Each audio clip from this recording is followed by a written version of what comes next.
Good afternoon, San Marcos Police Department. This is Tammy. Tammy, I'm Richard Capel. I'm disabled, so you know. Yes, sir. I'm calling on behalf of a very disturbing video I saw on YouTube. Do you Yes, have sir, I'm listening. do you have an Americans with Disabilities Act Title II coordinator? I do. Yes, we do at the City of San Marcos. Okay, can you Would you like to? pass a message on Of to them? course. Can you pass a message on to them and to your I'd be police happy training to, person? or I could connect you with her directly, whichever you prefer. I'd prefer you to, number one, reach out to the training officer with the police department to educate them. And number two, reach out to your ADA Title II coordinator, because when you arrest people that are deaf and they can't hear you and you go physical on them, that's assault. And when you handcuff them behind their back, now you've taken away their First Amendment rights to freedom of speech, because they can no longer speak with their hands. You need to handcuff them in front, not in the back. Thank you. I'll make sure that I convey that information, sir. And I just want to let you know, I'm with the South Carolina Phoenix Volunteer Title II Americans with Disabilities Act auditors. And we audit for Title II compliance. And we maintain contact with the United States Department of Justice, and I've notified the Texas United States Department of Justice of said video, and I have sent your ADA coordinator an email. And the reason why I'm calling is to ensure that she did receive that email, because I have a rather long email address with periods in it, and sometimes it goes right to your junk mail folder. I'd be happy to. And I included... confer that. Oh, I'm sorry. Go ahead, please. I included the settlement agreement with my Columbia City Police Department for the exact same thing. The deaf people could not text 911 for help. Would you like me to confirm the email address that you sent that to, sir? It was ADA, and I mean, the email address I got off your website. So for the ADA Title II coordinator. Be accurate. So yes, sir, that should be accurate. But the thing is my email sometimes ends up in people's junk mail, and in some cases it's blocked by a public entity entirely because it's a long email. Oh, okay. I don't recall us having any issues with that. We do receive emails on a regular basis. Right. But again, I'd be very happy to give you that person's contact information. I have that. And I left her a can help voicemail you. message because I couldn't speak to her. She didn't answer the phone. So now I figured, let me call the police department and let them know, number one, you need to get with your training officer and teach your officers about encountering deaf people. And if you Yes, sir. handcuff a Since deaf person behind their back, you just violated their First Amendment rights to communicate. So since that time, that incident happened in 2019. That's I correct. believe. Yes, ma'am. You're absolutely And right. since that time, yes, sir, we now have mandatory training that is offered every year and required for our officers on interactions with the deaf.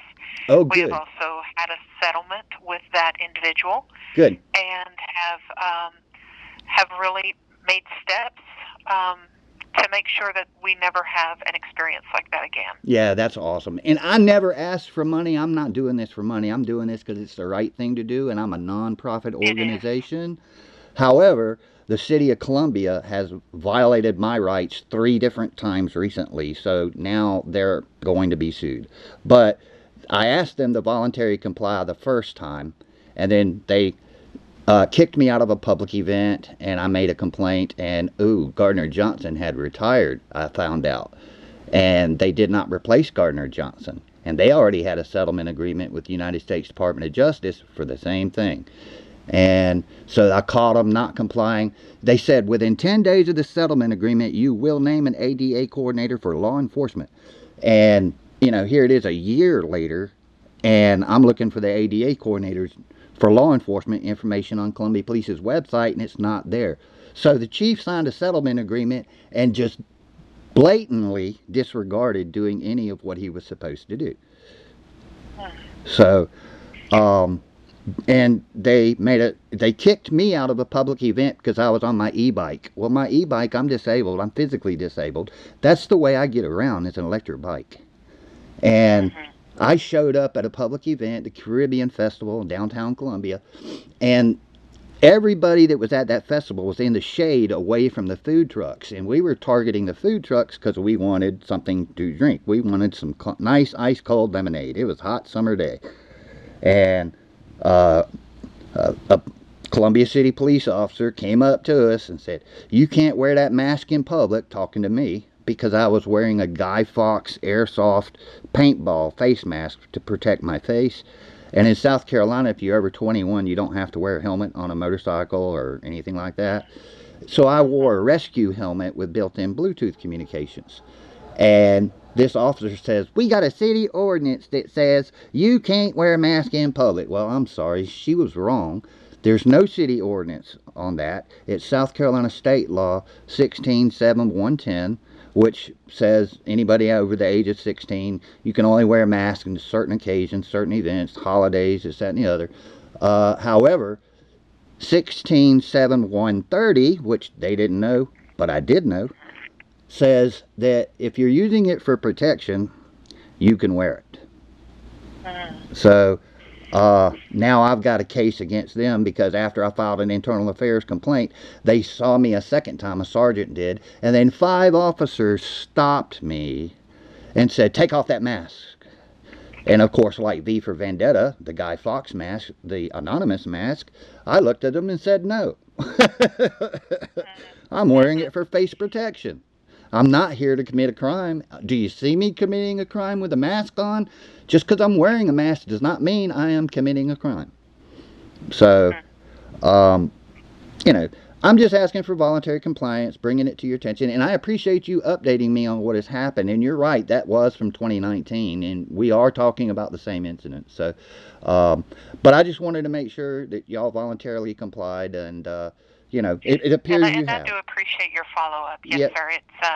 It's always appreciated, and I can respect your passion, and I thank you for Yes. calling. Yes, ma'am. I became disabled working 911 EMS for my county. So God bless you. Yeah. Thank you for your service. yeah, my first 2 weeks of EMT school was EMS and the Americans with Disabilities Act. So I know it well, very well. Yes, So, sir. You do. You're in the right place at the right time right yes, now. yes, ma'am. Well, So thank you for calling, and and I I thank wish you you- the very best. I thank you for your hospitality. You have a great day. You too, sir. Thank you. Bye-bye. Bye-bye.